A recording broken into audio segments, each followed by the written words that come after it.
The farming and trading in herbs and spices such as chives, mint, coriander, basil, rosemary, and sage, among others in Kenya, is on the rise thanks to the high demand in both the local and international markets that has seen farmers and traders take the venture seriously than before.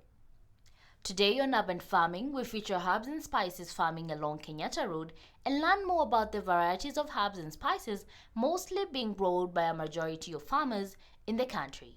The farm is integrated to a hotel business called New Rains, which is a ready market for the farm produce. Faith, one of the business directors, takes us through how they arrived at growing herbs and spices on a farm that is 100% organic certified. My name is Faith Njeri, one of the directors of New Rain Farm.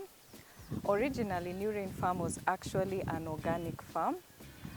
We wanted to grow herbs. We wanted to grow a varied amount of vegetables, fruits, and herbs to service the hotel, because we have a hotel on the other side known as New Rain Hotel. And as the directors sat together and visited very many farms and also consulted with friends, we actually realized there was something unique about growing herbs. Then we also did a bit of market research, and we realized there's a very robust market both internationally and locally for herbs. So we settled on these herbs as a pilot project that has since grown, and we hope that it even grows further.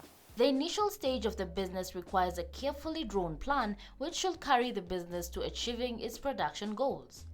Faith takes us through some of the requirements they had to fulfill before takeoff. In the initial phases of the establishment of New Rain Farm as an organic herbs farm, we had to invest in proper greenhouses. We also had to seek out some capital for the drip lines, to also get a reputable supplier for the drip lines. And also with the greenhouses, you see there's a way the tunnels are created. We also had to invest in professional advice for the establishment of everything. So in the initial pilot phase, I can say the farm was not too expensive, but once we decided to take the farm a step higher and become exporters, there's an investment in the acquisition of what is known as a global gap certificate, which is substantive, but I believe it's something that pays off over time. This particular farm is 6 acres of herbs and will soon expand to something more, but this initial phase is a pilot phase, but a pilot phase that has been quite successful and has had great results. So that initial stage 1 was more like, let's get the greenhouses, let's get the tunnels, let's get the drip lines. And then the second phase is where I think as a herbs farmer, you have to really be ready to input quite a bit more, depending on the size of the farm that you're dealing with. But you can go in phases. I believe that's what most of the herbs farmers that I have interacted with informally and formally do. They start with 1 acre of herbs. When they sell, they make their first big sale, they invest back the money, and then they expand. Some herbs farmers are very successful, so they even have outgrowers. They are able to apply for a global gap certificate on their own as individuals, but then they also enlist a number of outgrowers as their suppliers. This is something we've also flirted with mixed results, but I think the best investment would be for each and every farm to be very well established and recognized by the international markets, even if you're servicing the local markets, which is something we are very passionate about. New Rain Herbs Farm has planted a variety of herbs and spices, as Faith mentions. We have a wide variety of herbs. We have basil in the greenhouse. We have chives in the greenhouse as well. We have sorrel. We have thyme. We have oregano. We used to have tarragon, but we're also introducing it back slowly. Mint, rosemary. We also have the very unique lemony melissa. and lemongrass, which is growing around the farm because lemongrass requires minimal interventions. It can grow almost anywhere. The global community has become more cautious with food intake as so many lifestyle diseases have been directly linked to unhealthy choices of food eaten on a daily basis. Faith says the consciousness is what drove them to farming herbs and spices which have a myriad of nutrition benefits. The farm also has eliminated the use of synthetic fertilizers. The reason we also took a personal interest in the growth of herbs is the health benefits, the health and wellness benefits. Here at New Rain, we're not just interested in packaging food and selling it for the highest amount of money. We are interested in the health of each and every consumer. So even in our initial phase when we were very passionate about having a fully 100% certified organic farm, we became even more engrossed in the thought of having herbs because they are full of health benefits. I don't think there's any herb that is not packed with benefits for the consumer. And we've also noticed an increased interest because we deal with a lot of clients from every part of the world of herbs. Particularly for us locally, the dried herbs are more popular, but there are also people who come and ask for the fresh herbs. But as our clients consume the herbs, even in the farm, not just the hotel, they are very fascinated with what the herbs can do for their health. Mint has so many properties, such as the relaxation when you inhale it and when you consume it in soups, food. You can do so much with mint. You can do so much with thyme when you're marinating your meat. You can do so many versatile things with herbs that you wouldn't typically do with a conventional vegetable.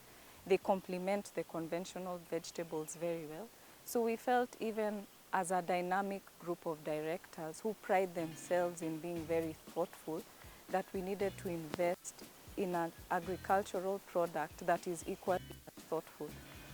Commercially, herbs have also very high returns. I think that's something that is well established right now. If you go into any research, you'll see that the sales of herbs trump a lot of the other products because of this increasing awareness of the benefits of herbs. Herbs business is among the most lucrative business as the market is accessible both locally and internationally, and Faith is excited about the good returns derived from the business. Yes, there's a European market which is very lucrative, and I believe there are very many large-scale growers in Kenya who are focused on that.